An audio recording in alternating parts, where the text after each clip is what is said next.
All right, welcome everybody to the second episode of the cooking channel. The last episode we had didn't go so well, so on this one we're going to at least get the lighting straightened out. We got a couple of lights here from the other studio. We got a key light, fill light, and of course the tube lights, and a couple of extra lights, and a magic arm that we got in last time. We're going to use all of those today to make the lighting really pop off on this episode of the cooking channel. We're also got a couple of things over here on the counter that we're going to go over. We got the Amazon Prime box, a brand new box that we're going to be opening up, and we have a recipe that we're going to be putting up as well. So before we can go ahead into the actual cooking part, we need to get all this gear set up, and we need to go ahead and set up a second camera.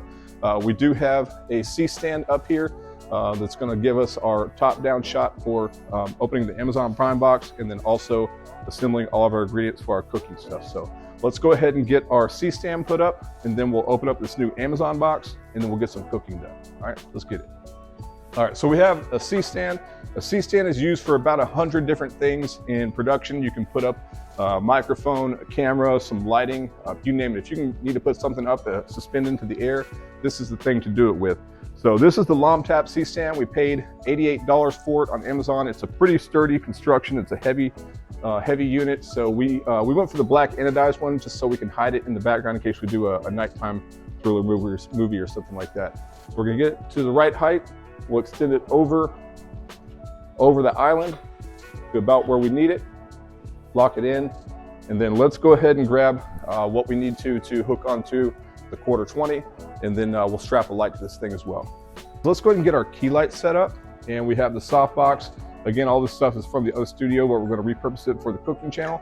So let's go ahead and get the Amaran 100D key light set up, and then we'll go ahead and get the 60XS fill light set up and get our lights tweaked on the main key and fill, and then we'll go ahead and put up some accent lights after that. So on the 100D, we're going to actually set it basically just to, if you're looking from camera angle, you're going to be just to the left of the camera, trying to cover in the whole scene. So we'll get that set up there, and then I've repositioned the fill light in a couple of different other places, but we're going to actually, I found that the best place for the fill light is actually right by the oven and facing 90 degrees that way. So we'll get that guy plugged in. Let me go ahead and put the softbox on the key light. So on the LA90 from SmallRig, it's got that convenient little latch on the top. All you gotta do is hook it on the top and then pull backwards, and then it clicks in. We're gonna raise this to probably about 6.5, 7 feet up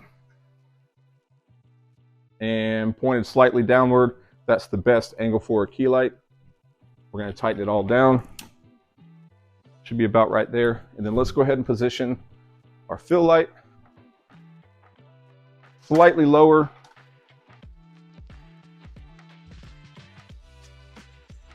There we go. And then let's go ahead and put our softbox on there.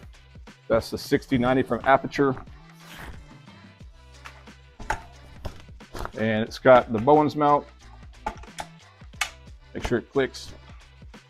Set it off to the side. So that gives us a pretty good key and fill setup. I'm gonna go ahead and grab the power cords real quick, and we'll get these things plugged in. All right, let's go ahead and turn the 100D on. And we have light. I've got the 100D set at 100% because it's gotta fill up the entire set. And I will go ahead and move to the other light. All right, the 60X, let's get that turned on. Okay. And then let's take a look at what the lighting looks like so far with just the key light and the fill light. All right, so a lot more illuminated, and we still have the lights above to contend with. The lights are set at 4200 Kelvin, and then the key light and the fill light are currently at 55 or 56 Kelvin. So I do have some lights coming in that's going to replace the 4200 Kelvin with the 56, but they haven't come in yet because, you know, Amazon's a couple of days late on that one. Should have been here by day. But let's go ahead and take a look at some accent lights. We're going to go ahead and put, let's see what color we got on the RGB light one. Okay, so it's a little bit purple, but we're actually just going to set that here for an accent light. It's going to be slightly out of camera just to offer some backglow. And then for a little bit more of an accent, this one should be the same color temperature as the other one. let's just add that to the corner. And that'll be a side glow coming from this side. All right, and so now we have the magic arm. The magic arm is going to be helpful in getting the camera, the side camera, or any other kind of light that you want, or camera or light or whatever, mounted pretty much wherever you want. Now the magic arm works by basically tension. You can put it at any angle that you wanted to put it at, and then once you get the proper angle for your device, all you got to do is twist the tension knob, and it locks all the arms in place. So it's a pretty nifty little device. We're actually going to go ahead and probably put this one just for fun today. You know what? Actually, let's put this over by the spice rack. So we're going to clamp this onto this up here. Let's go a little bit higher. All right, and then we'll have it sitting out over the stove and tighten that down. Okay, and now it's locked in place. The magic clamp from SmallRig, it's not going anywhere. It's up there good. We'll go ahead and actually let's adjust this angle a little bit. Do it like that. Okay, so that's in place there. And let's take one of these guys. We're going to turn this new light on. And we're going to set it at, let's go ahead and set it at 42.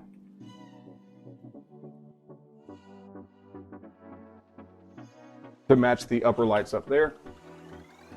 And we'll go ahead and screw it on above the stove. And then we'll give it a final tightening.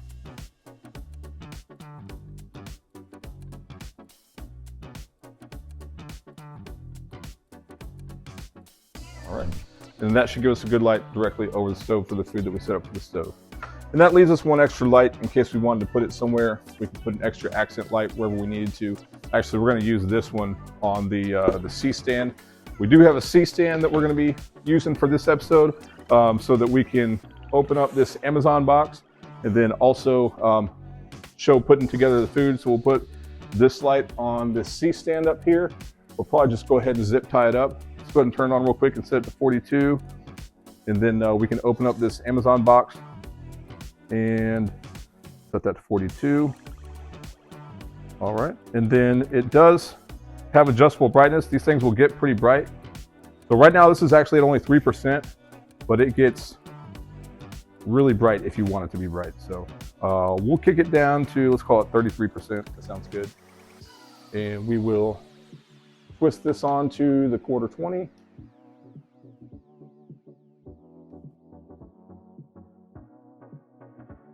As I change the light color.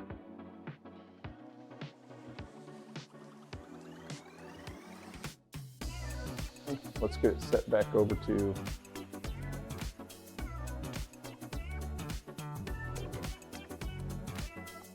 all right. So that gives us a really good light to hang out over the island so we can do our food assembly. And then since we're here, let's go ahead and open up this brand new Amazon package. Let's see what's in here. We have the MC series small lamp from Aperture. This thing's only like a 1/2 inch wide, and it does work with the Sidus app. If you bang it real hard, maybe it'll break. We'll do some cooking with a fancy knife on the box. All right, so you can see how small this thing is. I'm pretty sure it probably comes pre-charged with a little bit of juice in it. It's got a cover over there. Let's go ahead and turn it on. And it's already set at 4,300, which is close enough for today. It's got a magnetic backing plate so that you can stick it to anything magnetic. In fact, we'll go ahead and go to the fridge real quick.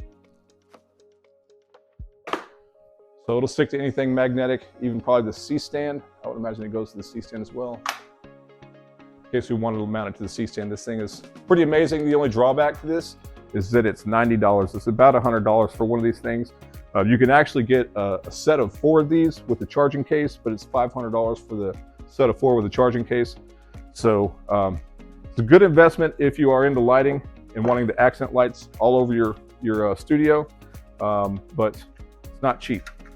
Also in the package, we'll go ahead and turn that off for a second. Also in the package is your aperture bag, your storing case, and it comes with a rubber plastic case and a charging cord. It also comes with some 3M double-sided tape, in case you need that as well. So good little setup there. Again, it's not the cheapest thing in the world, but it'll, because it works with the Sidus app and you can adjust it on the fly, it's a pretty good thing to have in your toolkit in case you need it. All right, so there's our brand new light from Aperture. Let's go ahead and get some cooking done. We'll go ahead and put the recipe together, and let's start the official cooking episode for episode 2. All right, let's do it.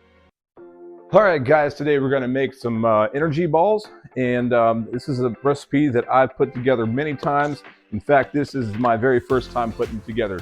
But let's go over it. What we're gonna need here is some quick oats, some rolled oats. We have some honey and some milk chocolate chips to kind of spice things up.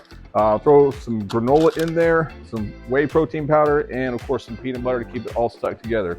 You don't have to bake any of this up. Basically, you just mix the ingredients together, and there's not really exact proportions. Basically, let's just go ahead and start with the crunchy peanut butter. I like crunchy myself just because I like the added, feels like you're getting two ingredients in one between the peanuts and the peanut butter. So let's go ahead and throw some of that in there. And let's go ahead and, how about we throw some protein granola mix in there, as much as you want, because it really doesn't matter, it's all to taste. And then how about we throw some chocolate chips in there. See if I can rip this bag open,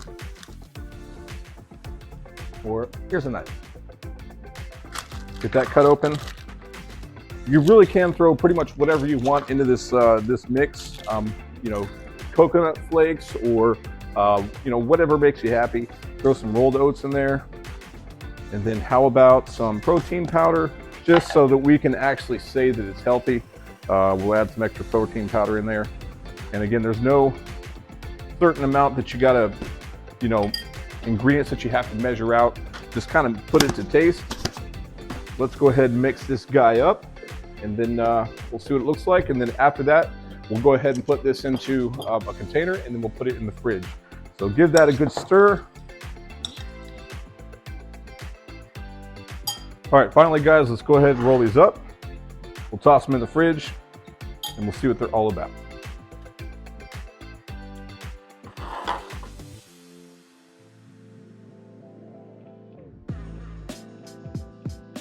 All right, guys, it's only been about 5 minutes because I don't want to wait. So let's go ahead and try these protein balls out, and we'll see how good they are. That was not bad. I'm gonna be honest, most people when they do cooking shows, they say, man, that's the best thing I ever had. If it was really bad, I would have spit it out. That's actually pretty good. I'm probably gonna make those even when I'm not filming. So, a couple ingredients, quick snack, throw it together, be ready, and basically instantly. You don't even have to put it in the fridge, to be honest. Well, that's it for this one. Check out the next episode on episode 3, where we do some actual set design. I just came back from Walmart and Target. Spent about $300 or $400 on set design gear. So come check that out next episode, and we'll have it up here next weekend. All right, see you guys then.